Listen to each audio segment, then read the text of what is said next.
Hello' everyone, আপোনালোক সকলোকে মোৰ মিনি ব্লগলৈ স্বাগতম জনাইছোঁ। এতিয়া মই গৈ আছোঁ পথাৰলৈ, আৰু পথাৰলৈ গৈ আছোঁ টেঙা খাবলৈ কাৰণে। ঘৰৰ বাৰীতে বৌ আৰু মা গোটেইকেইজনীয়ে মিলি ধান কাটি আছে, আৰু মোৰ টেঙা খাবলৈ মাতিলেই, সেইকাৰণে মই আহি গ'লোঁ। আৰু এইফালে এনেকুৱা ধৰণৰ ছাতি সৰুতে কোনে কোনে বনাইছিলে ক'বচোন বাৰু।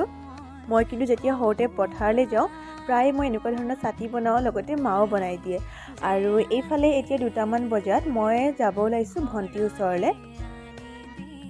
আৰু ইয়াতে এতিয়া মই গাড়ীৰ কাৰণে ৰখি আছোঁ, আৰু বহুত সময় ৰখাৰ পাছত এয়া গাড়ীত উঠি মই পাই গ'লোহি গোগামুখ। আৰু গোগামুখ পায়েই প্ৰথমতে আমি এখন দোকানত কাপোৰ লওঁ বুলি সোমালোঁ। আচলতে গৰম কাপোৰ ল'ব লগা আছিলে, আৰু তাৰপিছত আহিলোঁ আমি এখন কচমেটিকৰ দোকানত। ইয়াতো বস্তু লৈ আমি খাবলৈ কাৰণে আহিলোঁ। প্ৰথমতে এয়া আমি চাওমিন খাইছোঁ, লগতে এইফালে আছিলে ম'ম' চুপ। এইফালে খাই আছে ভণ্টি, আৰু আনফালে মই খাই আছোঁ। বাৰু আজিলৈ আহিছোঁ, লগ পাম মোৰ অন্য এটা ভিডিঅ'ত। বাই।